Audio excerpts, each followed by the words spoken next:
এই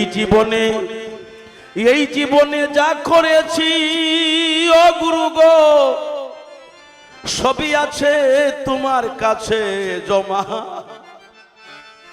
সবই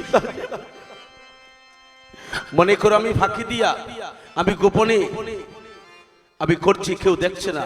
না, এই জীবনে যা করেছি ও প্রভু, সবই আছে তোমার কাছে জমা। আমায় আপন করে টেনে লৌরে,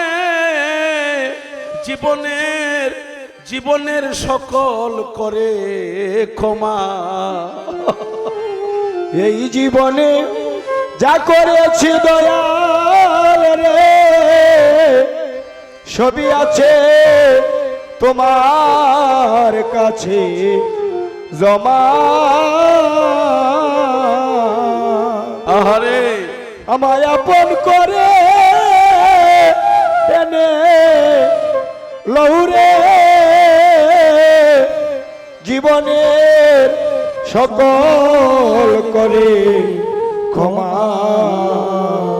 আমরা সংসারে দাস, আমরা স্ত্রী পুত্রের জন্য যেভাবে কাঁদতে পারি, তাদের অভাবটা পূরণ করার জন্য, সংসারে অভাব পূর্ণ করার জন্য যা করতে পারি, যার সাথে কথা ছিল, প্রতিজ্ঞা ছিল, যিনি আমাকে পাঠালেন, মায়ের গর্ভ থেকে আমার হাতের বাঁধন কষিয়ে দিলেন, মাতৃগর্ভে আমার খাবারের ব্যবস্থা করলেন, হস্তপদ বন্ধন ছিল মায়ের ওই উদরে, কে করিল বন্ধন মুছন, কেনল সংসারে।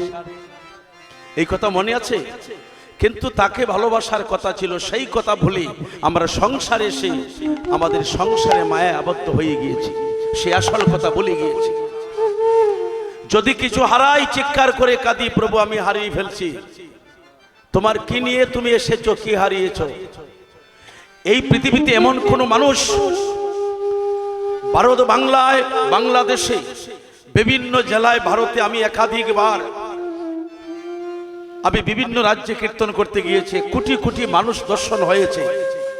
আমি বলছি, কেউ হাত তোলা দিয়ে বলতে পারবেন যেদিন মাতৃগর্ভ থেকে তুমি পৃথিবীতে আসছো, তুমি যে এতটা বড়াই করছো, এতটা সম্পদের অহংকার করছো, কালকে রাত্রে যেভাবে টোনটা ছিল বক্সে এইভাবে রাখো, চাউন্টে আসরে যারা বসাচ্ছে তারা যেন স্পষ্ট ভাবে শুনতে পারে। হ্যালো হ্যালো কিমা, এই পৃথিবীতে আমি যত মানুষের সম্মুখে কীর্তন করেছি, আপনারা আমাকে চেনেন ভালো করে। আমি বলছি, একজন মানুষ হাত তোলা দিয়ে বলতে পারবেন যেদিন পৃথিবীতে তুমি মাতৃগর্ভ থেকে এসেছ, টাকা পয়সা শক্তি আর ধন তো দূরের কথা, বলতো কেউ হাত তোলা দিয়ে যে আমি মায়ের গর্ভ থেকে আসার দিন একটা সরিষার দানা হাতে করে এনেছি, এমন কথা কেউ বলতে পারবে? টাকা পয়সার আত্মীয় পরিজন, শক্তি আর রূপ যৌবন, এগুলা তো দূরের কথা, বলুন যে আমি আমার মায়ের গর্ভ থেকে, টনটা একটু কিরকম হয়ে গেল, রাতে কালকে ভালো ছিল, ওরকম করে রাখো, মায়ের গর্ভ থেকে আসার সময় একটা সরিষার দানা হাতে করে এনেছি, কেউ বলতে পারবো বাবা? কেউ আনি নাই। তাহলে তুমি কিসের এত চিন্তায় তোমার জীবনটা তুমি কাটিয়ে দিচ্ছ, সোনার অঙ্গ মলিন করছো? তোমার জন্য তুমি কতদিন কেঁদেছ? ঠিক আছে বাবা, আর বেশি দিতে হবে। তোমার জন্য তুমি কয়দিন কেঁদেছ, আমার জন্য আমি কয়দিন কাঁদলাম। আমি তো সারা জীবনে সংসারের জন্য কাঁদলাম, স্ত্রী পুত্রকে দিতে কাঁদলাম। হরিবল। এই জন্য শ্রীবাস ঠাকুর বলেছে, আমার খিবাই আছে, খিবা গেছে রে, ও তা জানা নাইয়া, জানা নাই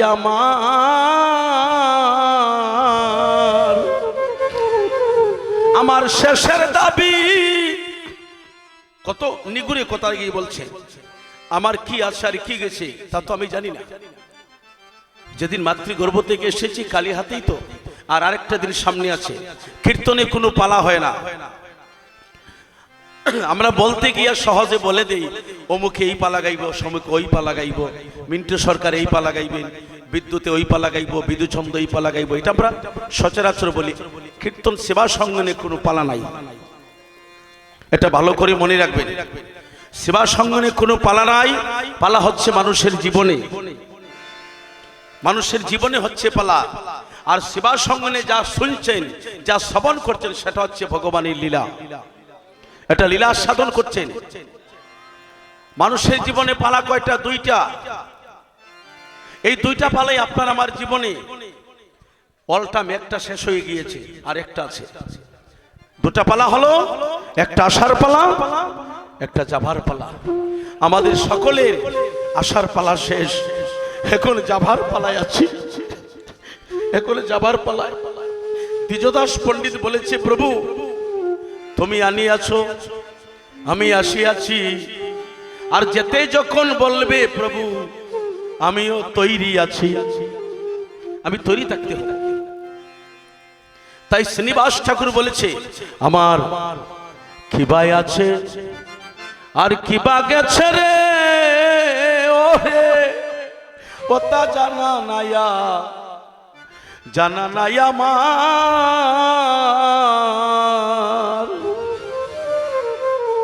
আমার শেষের দাবি ও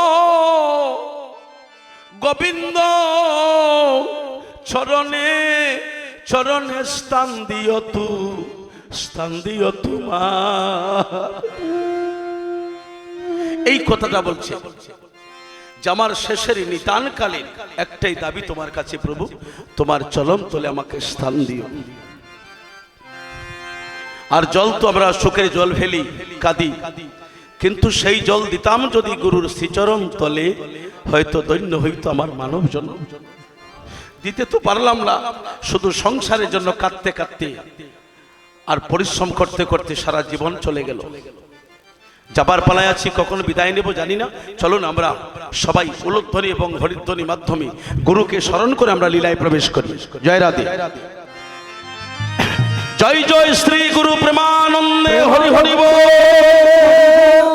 হরি হরি বল, জয় জয় নিতাই গৌর শীতলাদি প্রেমানন্দে, হরি হরি বল, হরি হরি বল।